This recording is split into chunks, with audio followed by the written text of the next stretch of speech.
নমস্কার। এই মুহূর্তের সবচেয়ে বড় আন্তর্জাতিক খবর, ভারত এবং আমেরিকার মধ্যে হওয়া সাম্প্রতিক হাই প্রোফাইল ট্রেড ডিল সংক্রান্ত বৈঠক কোনো চূড়ান্ত সিদ্ধান্ত ছাড়াই শেষ হয়ে গেছে। আন্তর্জাতিক মহলে গুঞ্জন ছড়িয়ে পড়েছে যে ভারতের বাণিজ্য ও শিল্পমন্ত্রী পীযূষ গোয়েল আমেরিকার দেওয়া একতরফা এবং অসম চুক্তি সরাসরি প্রত্যাখ্যান করেছেন।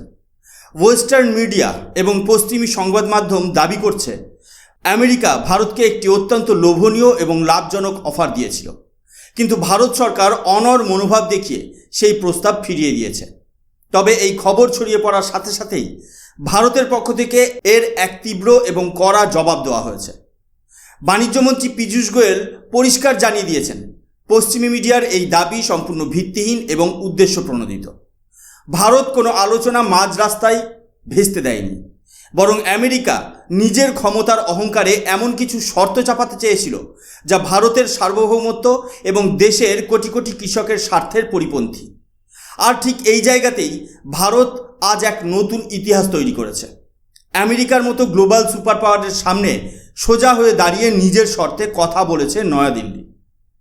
আজ এই ঘটনার পর গোটা বিশ্বের বড় বড় দেশের কূটনৈতিক এবং জিওপলিটিক্স বিশেষজ্ঞদের মনে একটাই প্রশ্ন ঘুরপাক খাচ্ছে, একটি উন্নয়নশীল দেশ হয়েও ভারত আজ আমেরিকার মতো পরমাণু শক্তিধর এবং অর্থনৈতিক দানবের সামনে এতটা আত্মবিশ্বাসী বা কনফিডেন্ট কিভাবে?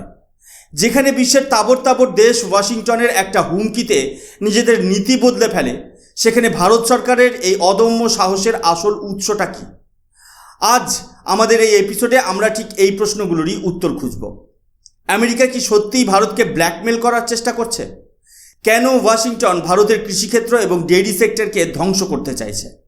আর সবচেয়ে বড় প্রশ্ন, যখন আমেরিকা ভারতকে 100% ট্যারিফ বা শুল্কের ভয় দেখাচ্ছে, তখন ভারত সরকার পর্দার আড়ালে এমন কি বড় চাল চাললো যার কারণে আমেরিকার বড় বড় কর্পোরেট কোম্পানিগুলো আজ প্যানিক বা আতঙ্কের মধ্যে রয়েছে? আজকের এই পুরো বিশ্লেষণটি দেখলে আপনারা বুঝতে পারবেন যে বিশ্বমঞ্চে ভারতের শক্তি কতটা বৃদ্ধি পেয়েছে এবং কেন আমরা আর কারো দয়ায় নয়, বরং নিজেদের ক্ষমতায় বিশ্বকে নিয়ন্ত্রণ করার পথে এগিয়ে চলেছি। সম্পূর্ণ ভিডিওটি শেষ পর্যন্ত মনোযোগ দিয়ে দেখুন, কারণ আজ অনেক অজানা সত্য আপনাদের সামনে আসতে চলেছে। বন্ধুরা, পশ্চিমা মিডিয়া, বিশেষ করে রয়টার্সের মতো সংবাদ মাধ্যমগুলো গত কয়েকদিন ধরে একটা বিশেষ ন্যারেটিভ বা প্রচার তৈরি করার চেষ্টা করছে।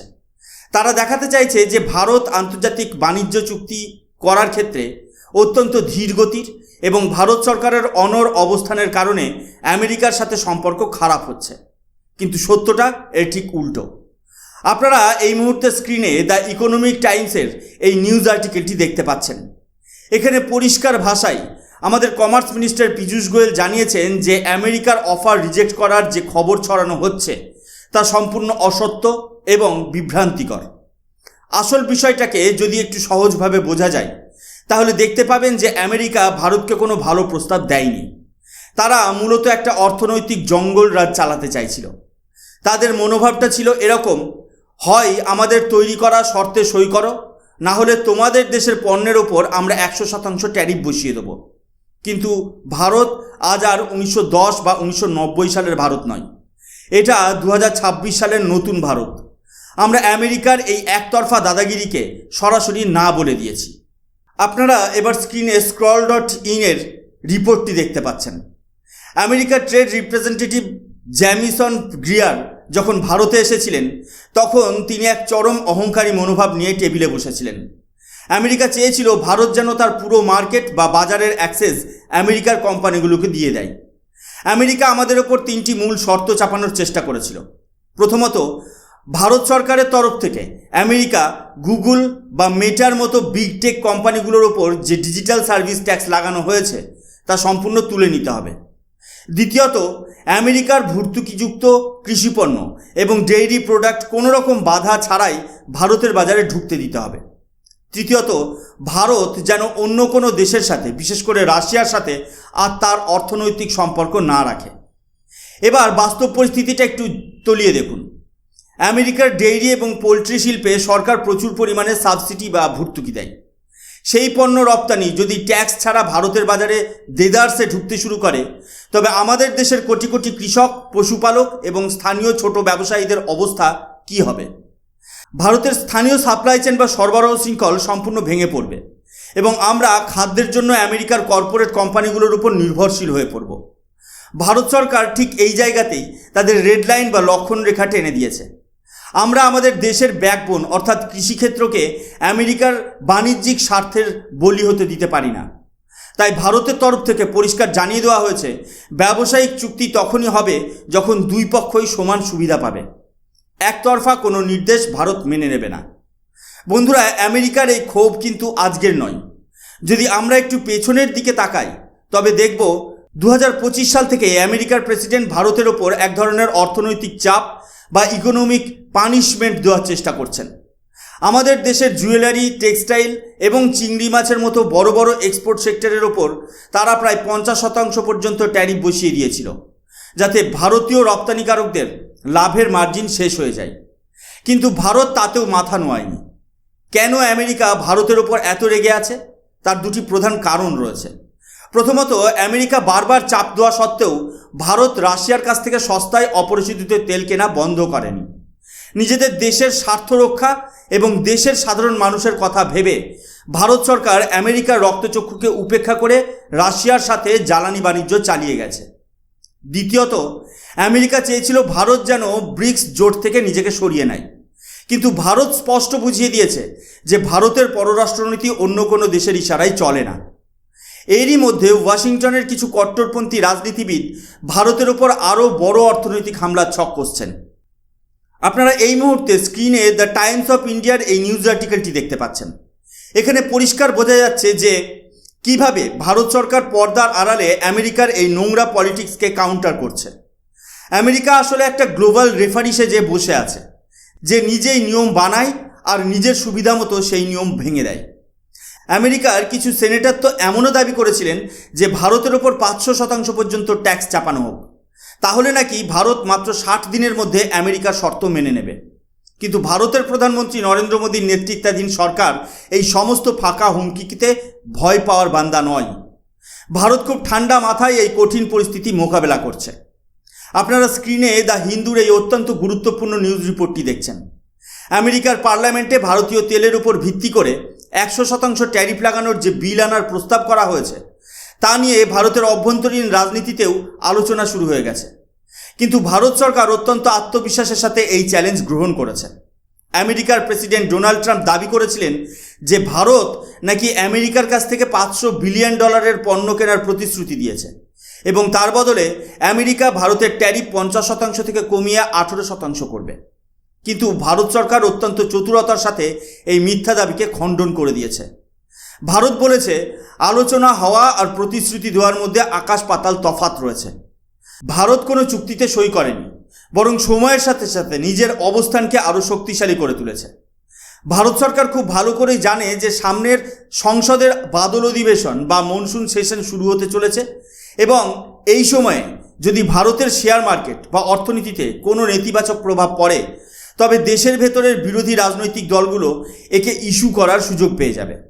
তাই অত্যন্ত সুকৌশলে পীযূষ গোয়েল মিডিয়ার সামনে পরিস্থিতিকে শান্ত রেখেছে, অথচ ভেতরে ভেতরে আমেরিকার অন্যায্য দাবিগুলোকে ধুলোয় মিশিয়ে দিয়েছেন। বন্ধুরা, ভারত আর আমেরিকার এই রেষারেষির মাঝে আমাদের প্রতিবেশী দেশ পাকিস্তান কিন্তু তার পুরনো স্বভাব অনুযায়ী একটা নোংরা খেলা খেলার চেষ্টা করেছে। ইসলামাবাদ যখন দেখলো যে ভারত এবং আমেরিকার বাণিজ্যিক সম্পর্কের মধ্যে একটা ফাটল দেখা দিয়েছে, তখন তারা নিজেদের স্বার্থসিদ্ধির জন্য আমেরিকার সামনে গিয়ে সম্পূর্ণ আত্মসমর্পণ বা টোটাল স্যারেন্ডার করলো। পাকিস্তান আমেরিকার কাছে গিয়ে বলল, ভারত আপনাদের কথা শুনছে না তো কি হয়েছে, আমরা আপনাদের সমস্ত কথা মেনে নিতে রাজি আছি। পাকিস্তান আমেরিকাকে তাদের দেশে কাউন্টার টেরোরিজম অপারেশনের জন্য সম্পূর্ণ অ্যাক্সেস দেওয়ার অফার করলো। শুধু তাই নয়, বেলুচিস্তানের যে সমস্ত গুরুত্বপূর্ণ খনিজ সম্পদ বা ক্রিপ্টোগ্রাফিক প্রপার্টিজ রয়েছে, যেগুলো তারা ইতিমধ্যেই চীনের কাছে বিক্রি করে দিয়েছিল, সেগুলোই আবার তারা আমেরিকার হাতে তুলে দেওয়ার লোভ দেখালো। পাকিস্তানের উদ্দেশ্য ছিল অত্যন্ত পরিষ্কার, আমেরিকার সুনজরে এসে ভারতের বিকল্প হিসেবে নিজেদের প্রতিষ্ঠা করা এবং আমেরিকার কাছ থেকে কিছু আর্থিক সাহায্য বা লোন জোগাড় করা। কিন্তু আমেরিকাও পাকিস্তানের এই মরিয়া অবস্থাকে খুব ভালোভাবে ব্যবহার করলো। ওয়াশিংটন ভাবল, পাকিস্তানের সাথে যদি তারা ঘনিষ্ঠতা বাড়ায় তবে ভারতের ওপর একটা মানসিক এবং ভূরাজনৈতিক চাপ তৈরি হবে। তারা ভেবেছিল ভারতের ওপর চতুর্দিক থেকে চাপ সৃষ্টি করলে ভারত সরকার ভয় পেয়ে যাবে এবং আমেরিকার সমস্ত বাণিজ্যিক শর্তে চোখ বন্ধ করে সই করে দেবে। কিন্তু আমেরিকার এই মিস ক্যালকুলেশন বা ভুল হিসাব তাদের নিজেদের ওপরেই ভারী পড়েছে। ভারত আজ আর কোনো চাপের মুখে নতি স্বীকার করার মতো দুর্বল রাষ্ট্র নয়। পাকিস্তান নিজের দেশের সম্মান বিক্রি করে আমেরিকার হাতের পুতুল হতে পারে, কিন্তু ভারত নিজের সার্বভৌমত্ব এবং আত্মমর্যাদার সাথে কখনো কোনো আপোষ করবে না। ভারত আমেরিকার এই ব্ল্যাকমেলিং পলিটিক্সকে সম্পূর্ণ উপেক্ষা করে নিজের লক্ষ্যে অবিচল রয়েছে এবং বিশ্বমঞ্চে এটাই প্রমাণ করেছে যে সাউথ এশিয়ার আসল লিডার কে। এখন আপনাদের মনে প্রশ্ন আসতেই পারে, আমেরিকা যদি সত্যিই আগামী দিনে ভারতের ওপর 100% ট্যারিফ চাপিয়ে দেয়, তবে ভারতের কি হবে? ভারত কিভাবে এই বিশাল অর্থনৈতিক ক্ষতি সামাল দেবে? বাস্তবটা হলো, ভারত সরকার বিগত 10 বছর ধরে অত্যন্ত দূরদর্শিতার সাথে আন্তর্জাতিক দাবার বোর্ডে নিজেদের গুটি সাজিয়েছে। আমরা আমাদের সম্পূর্ণ বাণিজ্য শুধু আমেরিকার উপর নির্ভরশীল করে রাখিনি।